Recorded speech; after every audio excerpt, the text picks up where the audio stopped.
So here I have what remains of a 1992 90 horsepower Johnson. So I'll give you an idea of how worn out this engine is. I mean, the piston's kind of melted, but yeah, ignore that. Look at that.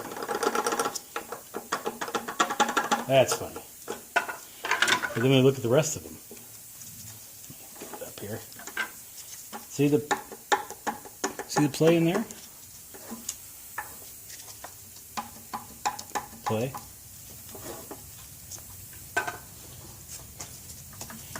Play. I mean, that is one worn out motor, let me tell you. This thing is ugh. So apparently it ran. Don't know how it did that, but it did, so that's cool, I guess. So anyway, just to see, I'm going to take the power head off, take it apart, and look at the pistons and the cylinder walls and see what they look like. So that should be interesting. So stay tuned.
Alright, with the power head off,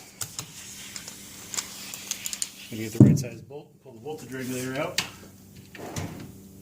Those aren't necessarily cheap, which is odd. There's really nothing inside of there, but they're expensive.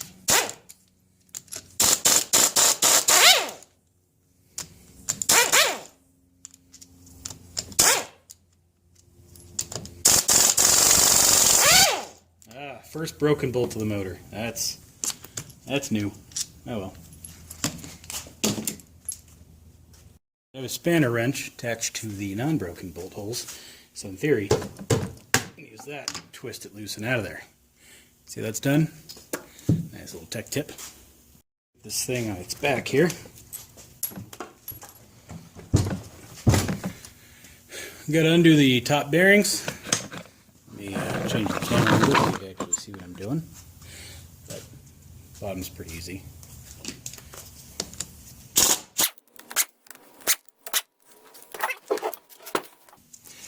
All the outer ones got to come out, but usually I pull the inner four out as well.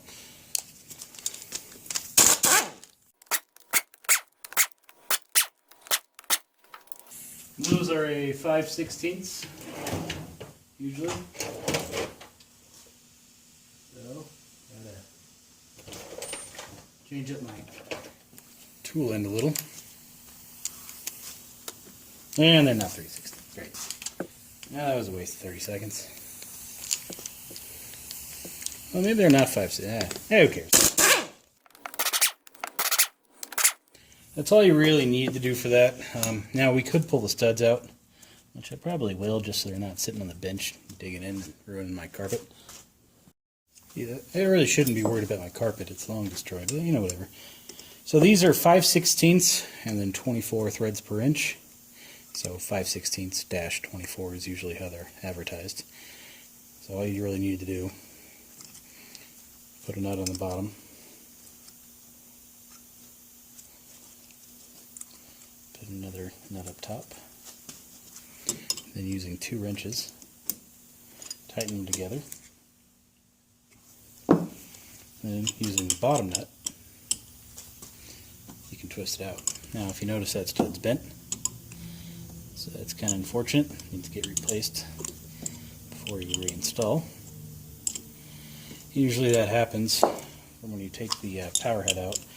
If you noticed when I lifted from the crankshaft there, it still wasn't a straight up shot. It was still, back heavy. And usually lifting it like that, you bend these studs. I suppose I could have gone in there with the tire spoon first and used that to get everything started and then lifted it. But I haven't really had any luck not bending these, whichever way I've done it. So they're only a few dollars each, so it's not, ridiculously expensive to just replace them. And at least you'll know to go back together better. I'm not going to sit here and videotape removing each one of these studs because that's just a waste of time, but I'll go ahead and do it. So one stud gave me some issues coming out, so the fix for that is just this little mini pipe wrench. Now this is very old and well used. The teeth are almost round. Kind of surprised it still works, and usually it does, sometimes it doesn't. I really should find a new one. But every time you go to a store, I'm like, oh, pipe wrenches. Let me see if there's a small one. Never find a mini one. So, I don't know. Yeah, that ain't doing nothing. Yeah, let me find a little bigger one. Alright.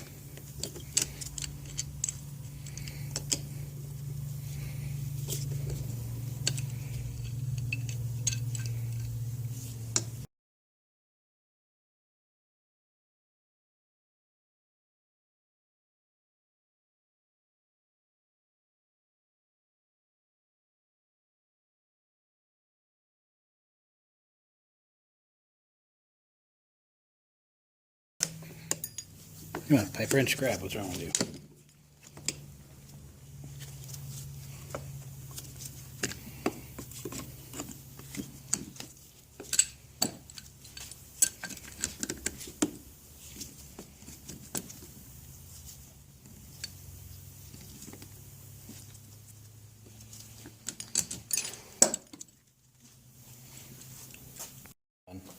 Oh, I should have just left them in, saved myself the time.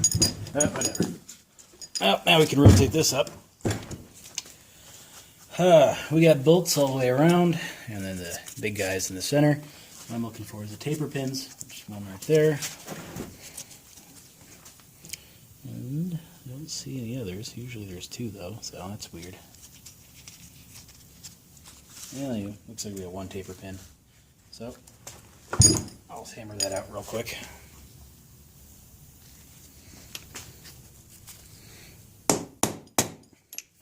You like my taper pin tool?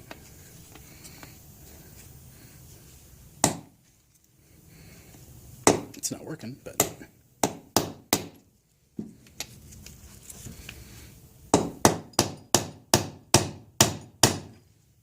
that's dumb. All right, let me find something bigger. Go ahead and hammer it out the right way and get it from the back. Mind you, I already tapped it down, so it's already loose. So don't think that it's going to fall right out if you tap it from the back, because they don't. Now I just got to find a small punch, get in there and get it the rest of the way out. I'm going to go back to forcing it through on this side.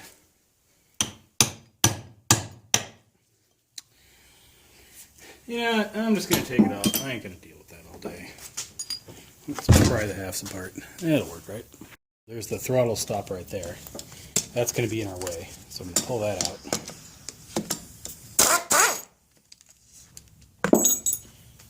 Now, I can get 12 bolts along here.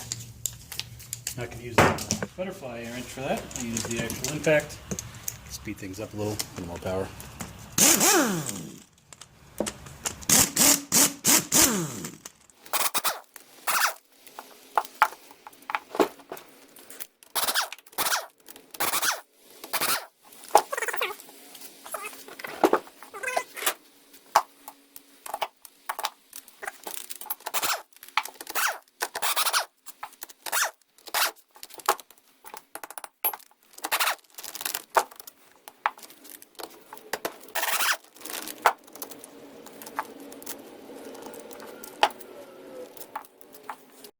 What happened on the bottom too is they fill it full of paint.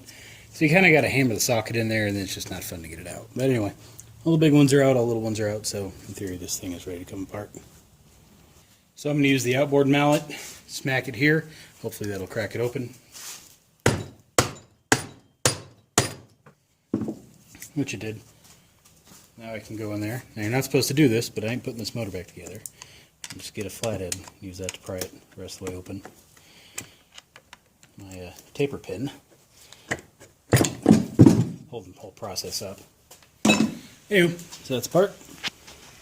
There was 2 taper pins. One up here, which was pretty nicely hidden by the paint.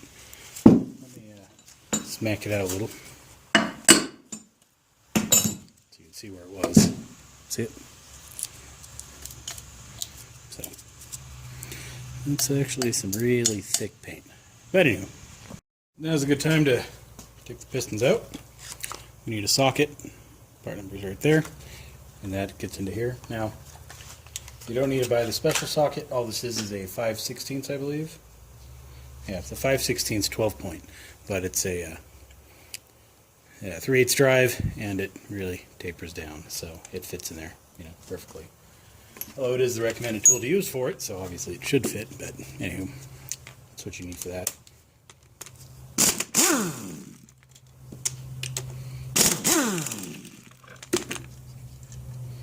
So there's our rod cap. Looks like our bearing's going to stay in one piece, so that's good. Let's get the flash on, and I'll give you a look at the cylinder wall, if it focuses. So you can still see the cross hatching, so that's kind of neat. But if you notice, it ain't there on the sides. Like, not at all. So, you can't really feel it being out of round with your hand, but it definitely is. So, I don't know. Wasn't as bad as I was kind of expecting, but definitely ain't very good. Aside from the ring being stuck, I mean, you don't really see any real issues with it. It's kind of surprising. Figured you would, but not really. So, I don't know. I don't think there's much more to show on this. Well, let me take out the junk piston. We'll see what it looks like. Alright, so the junky piston is this one.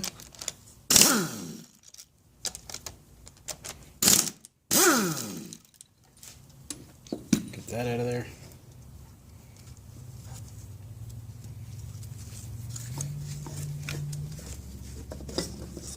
Slides right out. So I don't know. It's it's not that bad, I guess. So nah, I'm just kidding. It's all melted. And, so yeah, that's pretty cool.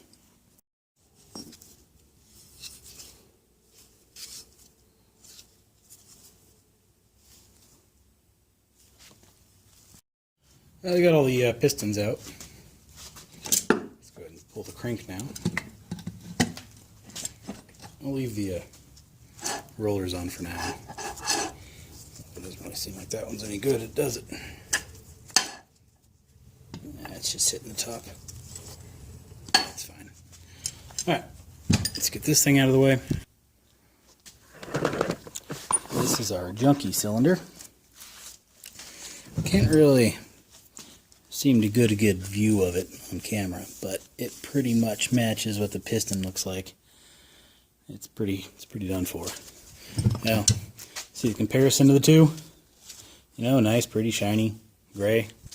So yeah, it's pretty scored. You can fill, pits the whole way around. So, yeah, pretty uncool, but yeah, it is what it is. Well, if you found this video somewhat entertaining, well, that's all I got. Have a good one.